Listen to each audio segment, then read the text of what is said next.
Hi, everyone. I'm Nick Kazvini-Gore, Head of Government Affairs at Applied Intuition. We're here at Nexus 24, and I'm really pleased to be joined by Josh Marcuse, who's been such a leader in the defense innovation space for many years. He's Director of Strategic Initiatives at Google. He just kept coming off a great panel on the defense innovation space. So I want to take this opportunity to dig a little bit deeper and hear some of your reactions from the day. Wonderful. And my name is Joshua Marcuse. I'm the Director of Strategic Initiatives at Google Public Sector. Thrilled to be here and Applied Intuition. Thanks for having me. Great. As I said, Josh, you've had a really strong, storied career, bridging the gap between the defense and Silicon Valley industries. What does it mean to you? You're just coming off this great panel. I'd be interested in your thoughts on what more can be done to build the software-defined force here. I think one of the things that has motivated me so much is just really wanting to help different stakeholders in the defense community have empathy for each other. Mm-hmm.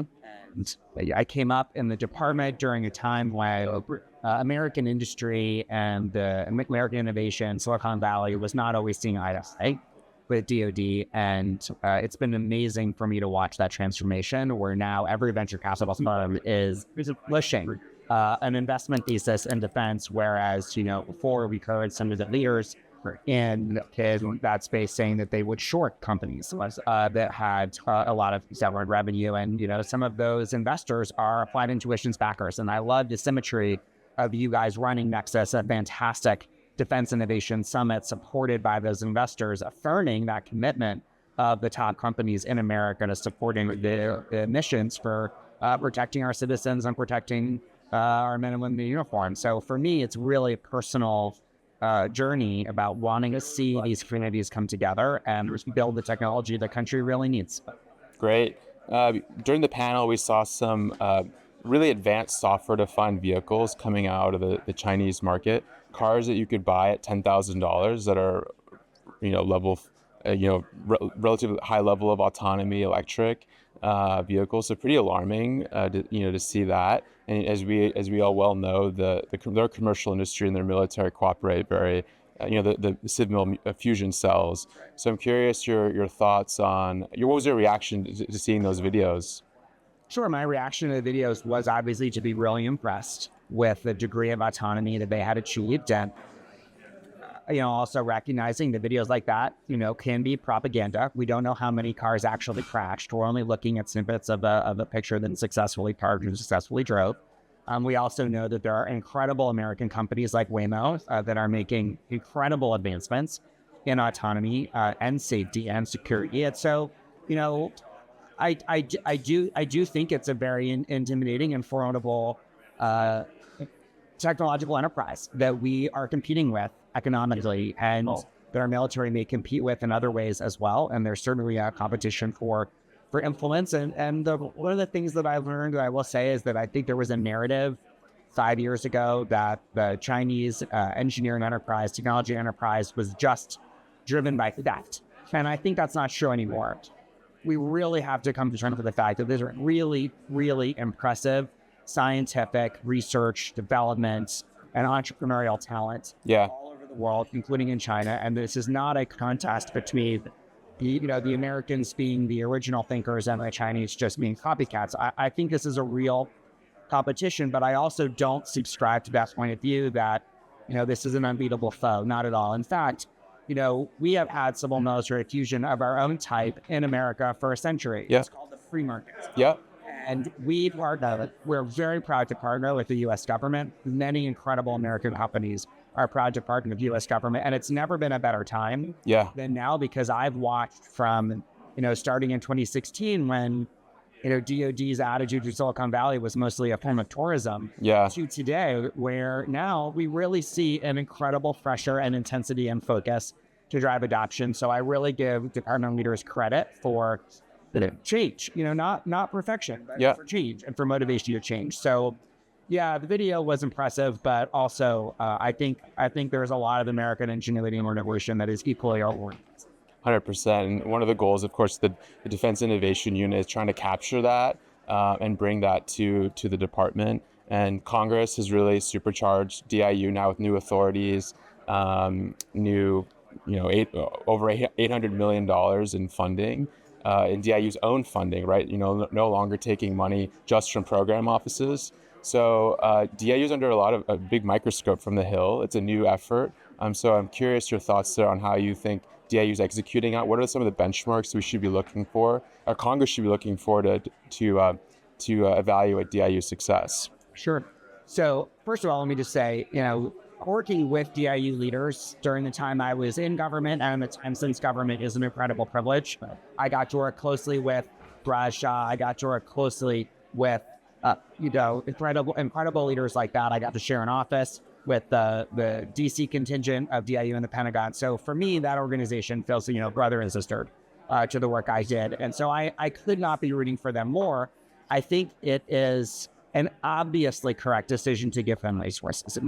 It is a huge plus up on resources for them, but it's also less than the 1% of the acquisition budget. Totally. And so when I look at what should a household's investment strategy be, you want to have some stable mutual funds that will grow at a slow and steady rate, and you want to have some higher risk investments as well. And when you ask most American households what the balance should be between the new experimental innovative investments they make versus the things that they keep the lights on, most of them would say 70-30, 80-20, maybe a conservative household would say 90-10. And with DIU, what we're looking at is now for the first time, we're investing 1%, 99-1. So ask yourselves, where should we think about capabilities in terms of early stage technology readiness levels and basic research versus where we want to be investing in, taking advantage of all the R&D that companies like Google invest tens of billions of dollars in R&D. How does it even take advantage of that through the commercial space? Definitely. And ask ourselves, do we think we've gotten the balance right?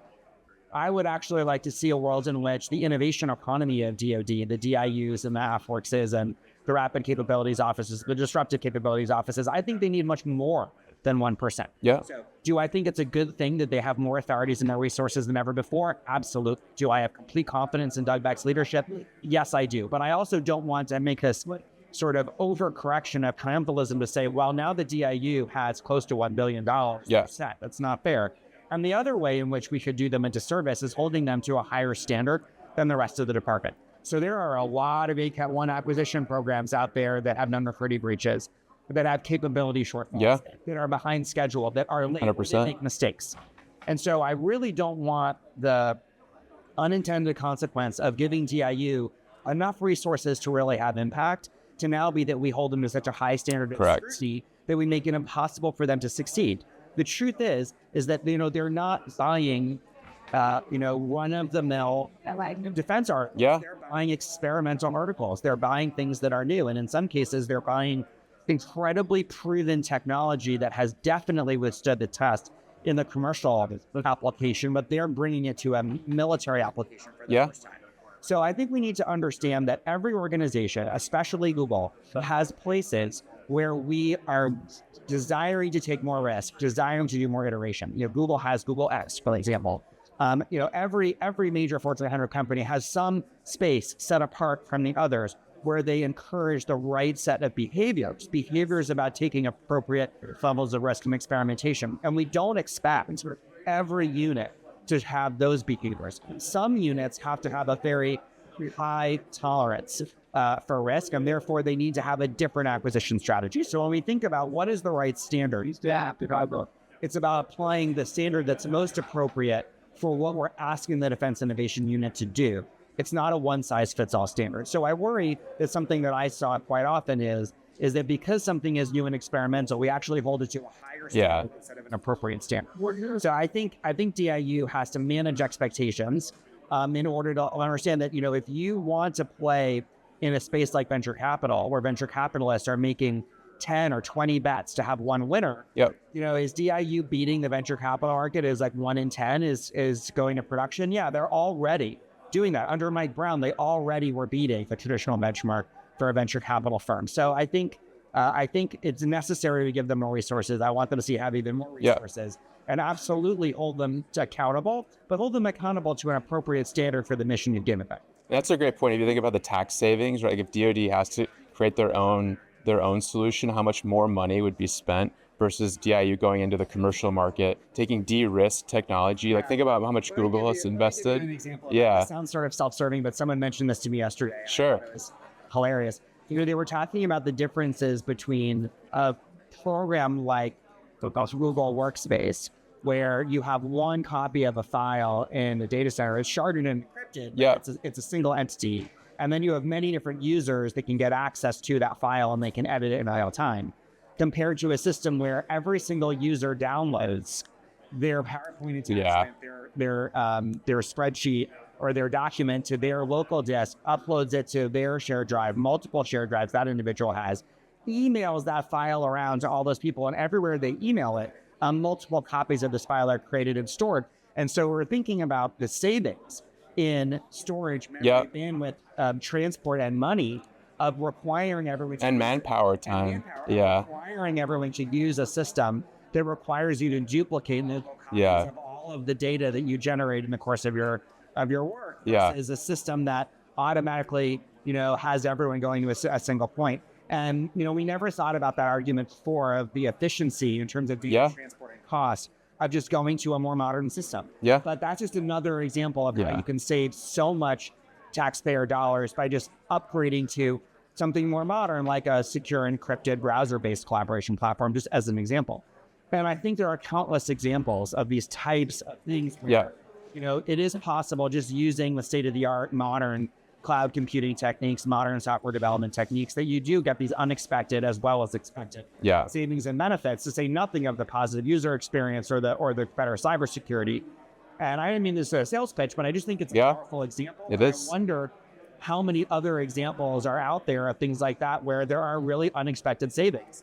One of the other examples I like to use a lot is just speed. If you think about how long it takes you to obligate funds and spend money, it turns out that one of the most important and powerful ways to save money on acquisition costs is just to go faster.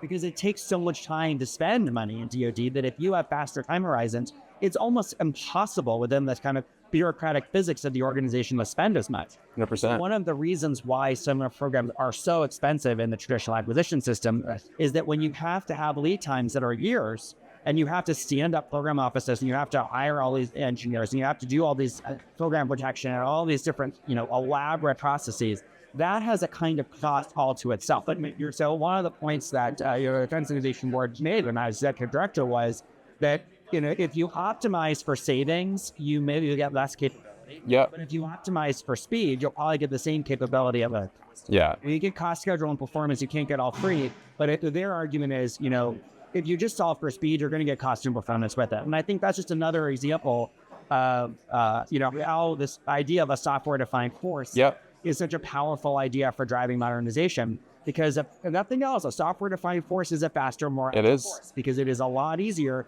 to upgrade and test software than hardware. And that's just a reality, a physics-based reality of modernization that makes us really passionate about wanting to create that compute infrastructure, software tooling, and that talent management that has that capability. I just think that is going to be a huge enabler for the whole force. I'll say this, it would have been very difficult to put on this whole conference without, some of that technology, the Google documents, Google spreadsheets. Could you imagine how many, if the DoD had greater access to that, how much, when I was on the Hill, it was all PDFs, and it was just, PDFs, flat PDFs, not readable, structured, unstructured, just a lot of difficulty. Whereas if we were able to move to more of a system that privileged encryption and allowed role-based sharing information, multi-factor authentication, it'd be amazing. And one of the things that came out of the PPBE recommendation was just the fact that, if the executive branch and the legislative branch can't share real-time data on what is being spent where, that alone is a lack of trust, a lack of collaboration, a lack of transparency.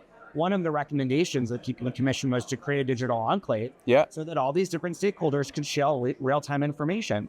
And I think that would be an incredible leap forward, just to be able to have an encrypted portal, an enclave, to be able to share information. And why should we have so many different entry points to try to even understand the basic fundamentals of how money is being spent, instead of unifying all of that in one place? And that's an example of the kind of problem we would like to be able to work with DoD on solve. 100%. I've got one last question for you. I know it's an issue that you're really passionate about, which is workforce development. How do we get that workforce, both in the commercial industry, but also working with the department?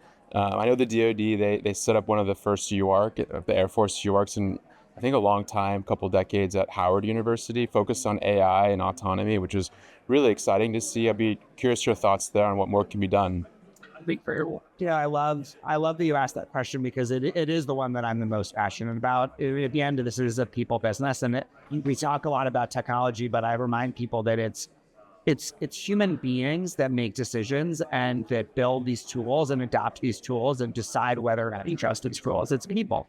And so we talk a lot about technological change, but it's really not about technology. It's really about organizational behavior and individual psychology. And I think about all the work I did that I was most proud of. It was all working with people, usually young people, who had a vision and were pursuing it, and they have the enormous burden that they have to overcome to carry the weight of the organization on their shoulders as they try to be innovators and early adopters. And so I think the thing that really motivates me is thinking about their journey and all the things that they go through as they try to be an advocate for change. And, you saw people like that on stage that are truly, at the vanguard, willing to take personal risk and, carry emotional burden and do all the things to change the organization. So, I think what we need to do, most of all, what I really want to do is help set a tone in the organization that makes those people feel the psychological safety they need to give their gift back to the department.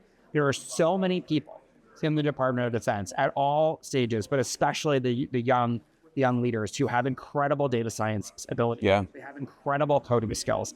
They have extraordinary AI skills. They are building these machines, out of their Xbox, they're fighting the GPU in their video games. They're solving problems on the fly.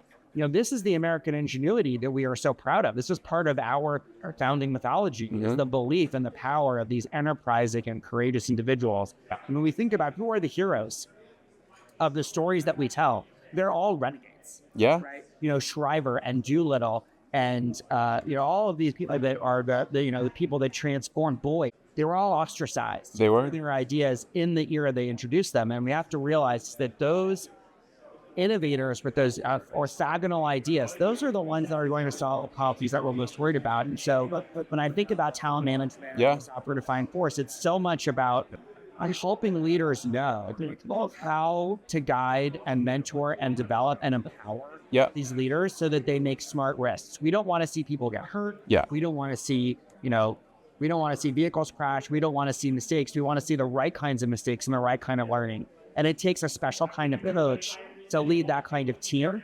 And so I think so much of the organizational change we're trying to adopt is really encouraging and motivating and supporting those people on the edge, but then also thinking about how to manage that tier of managers and supervisors and leaders to set the tone in the organization that allows them to flourish.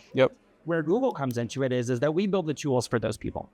We build the tools that software developers let you use. We create the collaboration platforms that enable them to collaborate at scale asynchronously across time zones and geographies. And so we really build for the early adopter. These are our favorite customers. Sure, anyone can do lift and shift, but the Google mindset of 10x thinking is really built for the person that sees a vision and wants to make it happen. And those are our favorite customers. Yeah, you have to find ways to bureaucratically protect those people too. And to keep them motivated. Exactly. Yeah. I really want to thank you for coming to Nexus. I also want to thank you for all your leadership on defense innovation over the years. It's truly a my pleasure. Thank you.